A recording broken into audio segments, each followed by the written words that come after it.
How do vegans get enough nutrients? Is honey vegan? Aren't humans designed to eat meat? What's wrong with dairy and eggs? Hi, my name's Stephanie. I'm a vegan for a little bit over 3 years now, and I also currently study for a master's in clinical nutrition. And in this video, I'll try to answer all these questions among other questions people might have about veganism and a vegan diet. So let's get started. How do vegans get enough vitamins and nutrients? First, let me tell you, a vegan diet can provide all the necessary vitamins and nutrients if it is planned well and varied. Actually, the same goes for any other diet. So if you eat animal products, you still should make sure to eat a variety of plants to make sure you get all the nutrients. But here are some key nutrients and how vegan can get them easily. First, let's talk about iron. Plant-based sources of iron include dark leafy greens as well as beans, lentils, tofu, fortified cereal and dried fruit. Iron absorption can be enhanced if you consume it with vitamin C sources. So if you have your plant-based iron source, make sure to add some sort of fresh fruit, fresh salad or herbs to your dish to make sure to get that vitamin C to enhance your iron absorption. Number 2 would be calcium. Vegan sources of calcium include again leafy greens, cruciferous vegetables such as broccoli and pak choi, fortified plant milks, tofu and tempeh. An adequate vitamin D intake is also important for calcium absorption, which can be achieved through exposure to sunlight or fortified foods. Vitamin D enriched mushrooms are my personal favorite source to get my vitamin D because sunshine here up in the north can be rather rare in the winter, so I make sure to either get mushrooms that are fortified with vitamin D or I sometimes supplement as well. Number 3, vitamin B12. Vitamin B12 is primarily found in animal products, but vegans can get enough through fortified foods such as plant milks, breakfast cereals and nutritional yeast, or simply by taking a B12 supplement, which is personally the route I go down to ensure enough vitamin B12. So when it comes to getting all essential nutrients and vitamins, everybody should ensure that they consume a variety of whole foods such as fresh fruits, vegetables, whole grains and legumes, as well as some nuts and seeds, and the occasional seaweed for iodine as well, like an ori, which will cover your needs in a safe and healthy way in addition to a reliable vitamin B12 source. Is honey vegan? That is a very controversial question because honey is technically not considered vegan by many vegans because veganism is based on the belief that animals should not be harmed or exploited for human purposes. Bees collect nectar from flowers and transform it then into honey in their hives, if I get the whole process right. Here's the thing, according to an animal ethics group, commercial beekeepers often clip the wings of the queen bees in order to keep them from leaving the colony.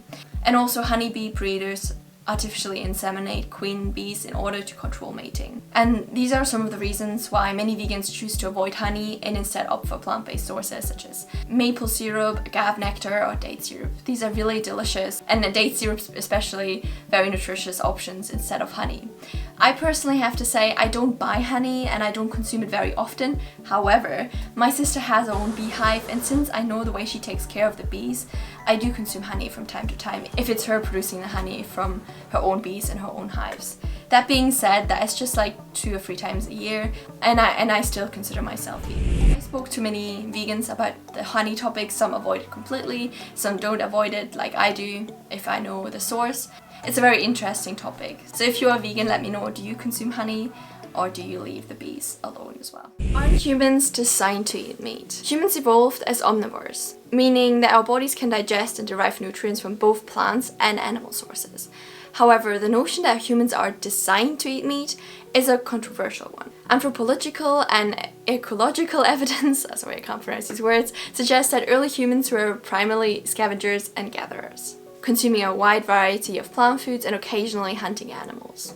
It was not until much later, with the development of agriculture and animal husbandry, that humans began to consume larger amounts of animal products. In terms of anatomy and physiology, humans lack some of the adaptations seen in obligate carnivores, such as the ability to synthesize vitamin C or to digest raw meat. Instead, our digestive system is more similar to that of a frugivore, with a long digestive tract to break down complex carbohydrates and fiber, compared to a shorter digestive tract as we see in carnivores.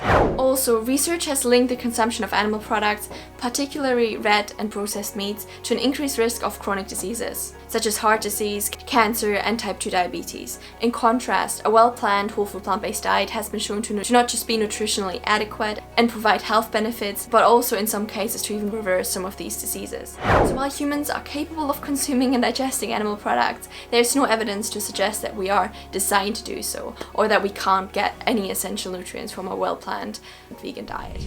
But Come on, aren't vegan foods lacking a lot of flavour? No, let me tell you, vegan foods are not lacking any flavour. In fact, a vegan diet can be very diverse and flavourful, with a wide range of herbs, spices and cooking techniques that we use to create delicious and very satisfying meals. Because many plant-based foods have a naturally rich and complex flavour profile, such as sweet potatoes and mushrooms and lentils and various fruits and vegetables. Additionally, there are a growing number of vegan meat substitutes and dairy alternatives that are designed to mimic the taste and even the texture of animal products, making the transition to a vegan diet super easy for most people.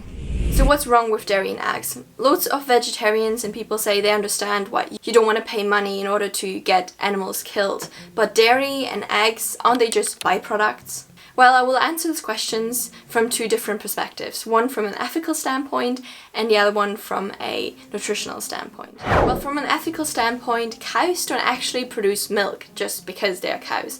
Like any other mammal, in order to produce breast milk or milk in general, a cow has to be pregnant and give birth. Therefore, dairy cows are impregnated every year basically, and they have a pregnancy of 9 months, and afterwards they can start produce milk. However, the baby doesn't really play a big role in that, because the baby obviously would drink the milk, so they will take the baby away from the cow so that the cow's milk can be used for human production.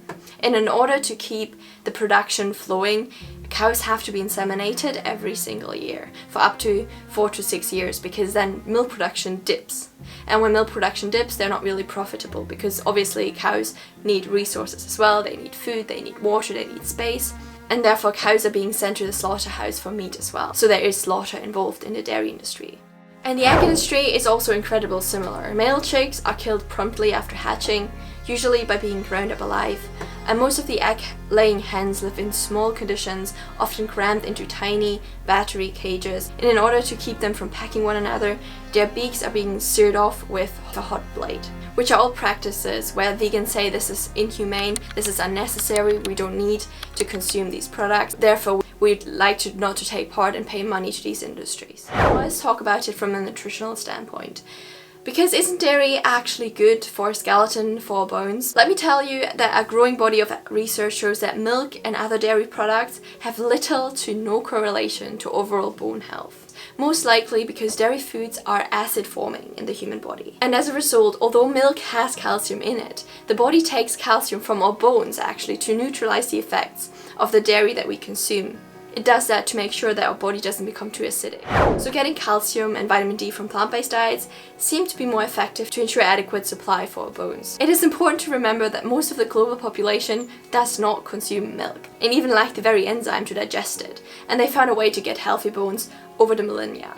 And when we talk about the nutritional values of eggs, sure, eggs are very nutritious. However, they're the highest food when it comes to cholesterol, and they are also packed with saturated fat. These are all factors which can contribute to the development of heart disease. So of course you get some nutrients as well, but why not just get the nutrients from plants and leave the hens and the eggs alone? But hey, if everyone went vegan, wouldn't the world be overrun with animals? It's funny, that question always makes me laugh, because it's not like we have to hunt down chickens and cows and pigs to make sure they don't overrun us. It's factory farms, as they breed animals into existence for human consumption. So they are basically in control of the population size of these animals. In other words, cows, pigs and chickens do not breed themselves. It's workers artificially inseminating them in order to increase the population size. And the rate at which workers do this is actually quite mind-boggling. And I know making the world go completely vegan overnight is not feasible, it's unrealistic, but hear me out, if everyone makes small steps towards reducing meat consumption or even going vegan, it can have a significant impact on the industry. As demand for meat will decrease, factory farms would have to slow down production, and breeding rates would naturally decrease. And in addition to that, by consuming less meat, we can also reduce the need for feed grains like corn and soy and oats that are used to feed livestock. This will lead to less monocropping and deforestation, allowing wildlife to thrive in their natural habitats again. And some people are very curious to know how their brain and body changes on a vegan diet. And I actually made a video dedicated for that, which I will link here, so check out how your body will transform and change on a vegan diet, from digestion to weight management to inflammation markers. Everything is covered in here, so I'll see you in this video if you like. Thank you so much for watching, and I see you over there. Bye!